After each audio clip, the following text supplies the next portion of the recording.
انکا نے اس بات پر مجھے شوق نظروں سے گھورتے ہوئے معنی خیز لہجے میں پوچھا، آخر تمہیں نازلی سے اچانک اتنی ہمدردی کیسے پیدا ہو گئی؟ مجھے تو دال میں کچھ کالا نظر آ رہا ہے۔ تمہارا اندازہ غلط نہیں ہے۔ میں نے دل کے ہاتھوں مجبور ہو کر بڑی صاف گوئی کا مظاہرہ کیا۔ میرا جی چاہتا ہے کہ ایک بار تنہائی میں نازلی سے ملا جائے۔ کیا تم میری خاطر اسے ہموار کر سکتی ہو؟ کیوں نہیں، آج رات ہی میرے ساتھ چلو۔ نرگس مجھے ناشتے کے لیے بلانے آ گئی، اس لیے میں خاموشی سے اٹھ کر اس کے ساتھ چلا گیا۔ نازلی کے تصور ہی سے میرا دل خوشی سے جھوم اٹھا۔ دن بھر نازلی کے حسین خیالوں میں گم رہا۔ رات آئی تو میں نے کپڑے تبدیل کیے اور جیب میں نوٹوں کی گڈیاں بھر کر نازلی سے ملنے روانہ ہو گیا۔ انکا میری بے چینی دیکھ دیکھ کر مسکرا رہی تھی اور مجھے راستے بھر چھیڑتی رہی۔ میری توقع کے خلاف نازلی نے بڑے تپاک سے میرا خیر مقدم کیا۔ نازلی مسکرا کر مجھے اپنے ڈرائنگ روم میں لے گئی۔ میں نے کہا، جب سے میں نے تمہیں دیکھا ہے اپنے قابو سے باہر ہوں۔ مجھے ساری بات معلوم ہے، لیکن میں تمہارے لیے اپنی ساری دولت قربان کر سکتا ہوں۔ وہ ایک ادا کے ساتھ اٹھی اور میرے قریب آ کر بیٹھ گئی۔ ہم دونوں دیر تک باتیں کرتے رہے۔ تقریباً 3 گھنٹے کے بعد میں گھر واپس آ گیا۔ راستے میں انکا نے مجھ سے کہا، تم نے میرے بارے میں کیا سوچا ہے جمیل؟ میں ہر قیمت پر تمہیں اس پنڈت سے نجات دلانے کے لیے تیار ہوں۔ تم مجھے صرف وہ جگہ دکھا دو جہاں بیٹھ کر وہ جاپ کر رہا ہے۔ لیکن تم منڈل میں داخل کیسے ہوگے؟ اس کی فکر مت کرو، تمہاری خاطر میں آگ میں بھی کود سکتا ہوں۔ جذباتی بننے سے کام نہیں چلے گا جمیل صاحب، ہمیں کوئی دوسرا طریقہ اختیار کرنا پڑے گا۔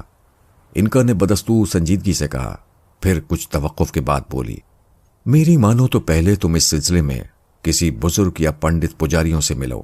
ممکن ہے ان کے پاس کوئی حل موجود ہو۔ کیا تم کسی پنڈت پجاری یا بزرگ کا پتہ بتا سکتی ہو؟ میں نے تیزی سے دریافت کیا۔ میں ایک ملنگ سے واقف ہوں، اسی شہر میں پرانی بستی میں رہتا ہے۔ میرا خیال ہے کہ جمیل وہ بہت پہنچا ہوا ہے، اگر وہ چاہے تو ہماری مدد کر سکتا ہے۔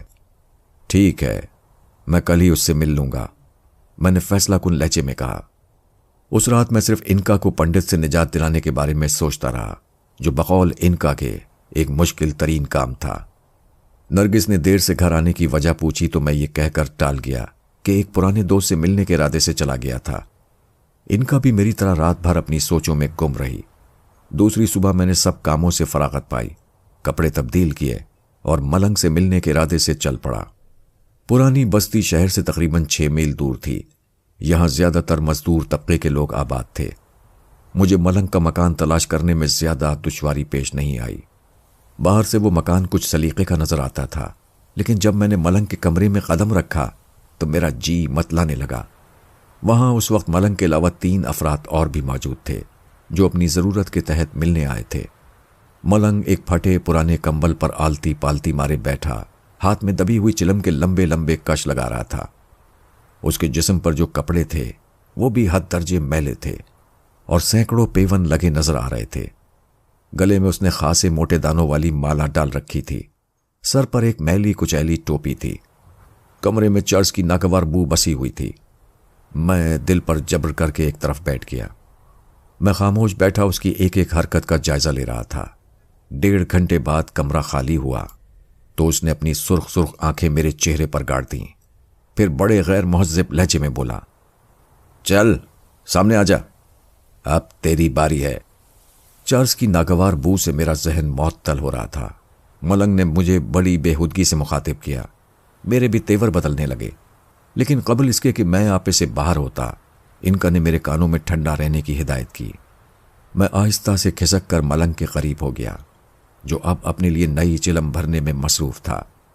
چلم سلگا کر 2-3 لمبے لمبے دم لگانے کے بعد اس نے پھر میری طرف غور سے دیکھا اور نعرہ مستانہ مار کر بولا، اندھیری رات کا مسافر، ٹھوکر، تارے ٹمٹما رہے ہیں بیٹا۔ ملنگ بابا، میں نے دل پر جبر کر کے اسے مخاطب کیا، میں ایک ضروری کام کے سلسلے میں حاضر ہوا ہوں۔ غیر حاضر، ملنگ حلق پھاڑ کر ہنسا، پھر بڑی رازداری سے بولا، مچھلی پھانسنے کی ہنسی میں اگر کیچوے نہ ہوں تو اونچا شکار نہیں مارا جا سکتا۔ چل کالی کلکتے والی، میرا منتر نہ جائے خالی۔ ملنگ کی بیہودہ بکواس سن کر میں دل برداشتہ ہونے لگا، لیکن جبرن بیٹھا رہا۔ اس نے ایک دم پھر مارا، پھر سرخ سرخ آنکھوں کو نچاتے ہوئے بولا، دم لگاؤ گے بیٹا؟ شکریہ، میں نے اکتائے ہوئے لہجے میں کہا۔ مجھے چرس گانجے سے کوئی رغبت نہیں ہے۔ بکواس کر رہا ہے، جو شے نظر نہ آئے وہ فانی ہے۔ لپک سرخ چنڈے والے اور دے دھالے کو ڈبکی۔ ملنگ بابا، کیا تم میری مدد نہیں کر سکتے؟ میں نے پہلو بدل کر سوال کیا۔ میری قوت برداشت اب جواب دینے لگی تھی، لیکن میں محض انکا کی خاطر وہاں رکا ہوا تھا۔ مدد المدد، رہے نام سائیں کا، ملنگ چلم کا ایک دم لگاتے ہوئے بولا۔ سمندر خشک ہو جائے تو مچھلیاں درخت پر چڑھنے کے بجائے تڑپ تڑپ کر مر جاتی ہیں۔ کشتی کے پیندے میں سوراخ ہو جائے تو تم کیا کرو گے؟ کیا میں چلا جاؤں؟ میں نے اس بار قدرے درست لہجے میں سوال کیا۔ ملنگ میرے سوال پر ہنسا، پھر اچانک اس کے چہرے پر گہری سنجیدگی طاری ہو گئی۔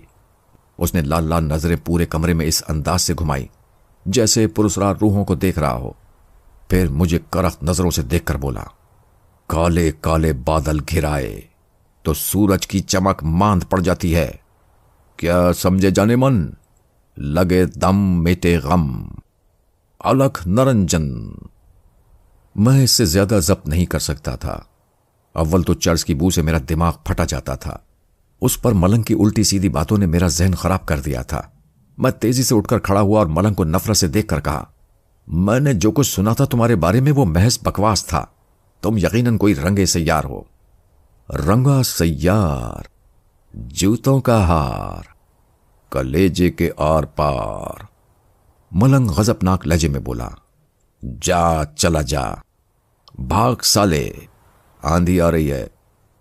میں نے ملنگ پر آخری نظر ڈالی، پھر دانت پیستا مکان سے باہر آ گیا۔ مجھے انکا پر شدید تاؤ آ رہا تھا، جس نے مجھے اس بیہودہ ملنگ سے ملنے کا مشورہ دیا تھا۔ کھلی ہوا میں آ کر میں نے اطمینان کا سانس لیا، پھر عالم تصور میں انکا کی طرف دیکھ کر کہا، یہ تم نے مجھے کس نامعقول شخص سے ملنے کا مشورہ دیا تھا؟ جمیل، ملنگ نے جو باتیں کہی ہیں ان کے معنی ضرور ہیں، مگر میں انہیں سمجھنے سے قاصر ہوں۔ میرا علم اس کے علم سے مختلف ہے۔ شاید ملنگ کو ہماری مدد نامنظور ہو اور اس نے الٹی سیدھی باتیں کی ہوں۔ جہنم میں جھونکو ملنگ کو، اور مجھے اب بتاؤ کہ وہ پنڈت مجھے کہاں ملے گا جو تمہیں اپنے قبضے میں کرنے کے خواب دیکھ رہا ہے؟ مگر تم اسے زیر نہیں کر سکو گے، یہ بہت مشکل ہے۔ انکا کے لہجے سے مایوسی چھلک رہی تھی۔ ہر مشکل آسان ہو سکتی ہے، انسان کی لگن شرط ہے۔ میں اس پر یقین رکھتا ہوں۔ مجھے اس پنڈت کا پتہ بتا دو، پھر دیکھو میں کیا کرتا ہوں۔ میں اس وقت جذبات کی رو میں بہہ رہا تھا۔ انکا نے پہلے تو پنڈت کا پتہ بتانے میں پسو پیش کیا، مگر جب میں نے بہت اصرار کیا تو اس نے مجھے اس پنڈت کے بارے میں سب کچھ بتا دیا۔ میں نے سوچا کہ جو کل ہونا ہے وہ آج ہی کیوں نہ ہو جائے۔ میں مزید کچھ سوچے سمجھے بغیر سیدھا اس مرگھٹ کی طرف چل پڑا، جہاں انکا کے بیان کے مطابق مطلوبہ پنڈت اپنے چاپ میں مصروف تھا۔ مگر میں دیکھ رہا تھا کہ انکا میری وحشت سے خوش نہیں ہے۔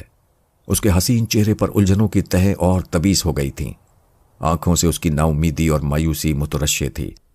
انکا جیسی پراسرار طاقت پنڈت کے اس خطرناک عمل سے خوفزدہ تھی۔ اس منڈل میں انکا بھی داخل نہیں ہو سکتی تھی، تو پھر میں کیا تھا؟ میرے لیے تو یہ کام انتہائی جان جوخم کا تھا، مگر اس وقت میرے اوپر دیوانگی طاری تھی۔ میں ہر قیمت پر پنڈت کو ٹھکانے لگانے کا فیصلہ کر چکا تھا۔ اب انکا سے جدائی کا تصور ہی بہت شاق گزرتا تھا۔ میں اور انکا دونوں اپنے اپنے خیالوں میں محو تھے۔ آبادی سے دور نکل کر جب میں مرگٹ والے ویران راستے پر پہنچا تو انکا نے ایک سرد آہ بھر کر مجھ سے کہا، جمیل، میری بات مانو، یہیں سے واپس چلے چلو۔ کیوں؟ میں نے ناراضی سے پوچھا۔ کیا تم اتنی نا امید ہو؟ ہاں، تم پنڈت کے منڈل میں نہیں داخل ہو سکتے، اور جب تک وہ منڈل کے اندر ہے کوئی طاقت اسے نقصان نہیں پہنچا سکتی۔ مگر مجھے کوشش تو کرنے دو، میں اس کو منڈل سے باہر نکالنے کی اپنی سی کوشش تو کر لوں۔ بہت مشکل ہے جمیل، انکا نے مایوسانہ لہجے میں کہا۔ پنڈت کا جاب پورا ہونے میں اب صرف 8-10 روز اور باقی رہ گئے ہیں۔ اب وہ اپنے منڈل سے نکلنے کی حماقت کبھی نہیں کر سکتا۔ خیر، جو کچھ ہوگا دیکھا جائے گا، میں بے پرواہی سے بولا۔ میں نے محسوس کیا کہ انکا ٹکٹکی باندھے مجھے والہانہ نظروں سے تک رہی تھی۔ پھر وہ اٹھ کر کھڑی ہو گئی اور میرے سر پر چہل قدمی کرنے لگی۔ جوں جوں مرگھٹ قریب آتا جا رہا تھا، انکا کی پریشانی بڑھتی جا رہی تھی۔ جب میں مرگڑ سے 1 فرلانگ کے فاصلے پر پہنچا تو انکا نے ایک بار پھر مجھے باز رکھنے کی کوشش کی۔ جمیل، تم میرے لیے اپنی جان خطرے میں نہ ڈالو۔ میں یقین کے ساتھ تو کچھ نہیں کہہ سکتی، مگر اتنا ضرور جانتی ہوں کہ اگر تم اپنے مقصد میں ناکام ہوئے اور پنڈت نے اپنا جاب پورا کر لیا تو کیا ہوگا؟ انکا نے اپنا جملہ نامکمل چھوڑ دیا تھا، اس لیے میں نے بے چینی سے دریافت کیا۔ تو انکا نے میری آنکھوں میں آنکھیں ڈال کر درد بھرے لہجے میں جواب دیا، تم برباد ہو سکتے ہو۔ تمہارے اوپر ایسی تباہی آ سکتی ہے جس کا اندازہ تم اس وقت نہیں کر سکتے۔ مجھے سب منظور ہے انکا، لیکن اب میں تمہیں جدا کرنے کی ہمت اپنے اندر نہیں پاتا۔ تم دل کی باتیں جانتی ہو اور تمہیں معلوم ہوگا کہ یہ میں کسی لالچ میں نہیں کر رہا۔ میں جانتی ہوں جمیل، میرے جمیل۔ انکا کی آنکھیں نمناک ہو گئی۔ میں نے عالم تصور میں دیکھا کہ اس کی ڈبڈبائی نظروں میں محبت کی بے شمار قندیلیں روشن تھیں۔ وہ مجھے اس انداز سے دیکھتی رہی، پھر بھررائی ہوئی آواز میں بولی، جمیل، میں سوچتی ہوں کہ میں نے تم پر بہت ظلم کیے ہیں۔ سچ پوچھو تو میں شرمندہ ہوں کہ میری وجہ سے تمہیں ایک ہاتھ ضائع کرنا پڑا۔ کچھ مت سوچو میری جان، میں نے تمام تر محبتوں سے کہا، تمہاری خاطر میں اپنی جان بھی قربان کر سکتا ہوں۔ مگر پہلے تو تم ایسے نہ تھے، پہلے تو تم مجھ سے زیادہ تر ناراض رہا کرتے تھے، مجھ سے بولتے بھی نہیں تھے۔ یہ تمہیں اچانک کیا ہو گیا؟ پہلے میں نے تمہیں سمجھا ہی نہ تھا، لیکن اب انکا مجھے معلوم ہے کہ تم مجھ سے محبت کرتی ہو، حالانکہ تمہاری طلب کے لیے لوگ کیا کیا نہیں کرتے ہوں گے۔ اوہ جمیل، اتنی محبت کا اظہار نہ کرو۔ انکا نے اپنی آنکھیں آہستہ سے بند کر لیں۔ اس کی بھیگی بھیگی پلکیں نہ جانے کیوں لرز رہی تھیں۔ کاش میں نرگس ہوتی اور بس تمہاری ہوتی اور کوئی میری طلب نہ کرتا اور میں سب کچھ ہوتے ہوئے مجبور نہ ہوتی۔ میں نے انکا کی دیگر باتیں سن کر مرگھٹ کی سمت اپنی رفتار تیز کر دی۔ راستہ میرا دیکھا بالا تھا۔ رام دیال کی ماں کے کریا کرم کے وقت میں اس طرف آ چکا تھا، لیکن وہاں مجھے وہ پنڈت کہیں نظر نہ آیا۔ انکا بدستور الجھی ہوئی محسوس ہو رہی تھی۔ میں مرگھٹ تک پہنچ گیا۔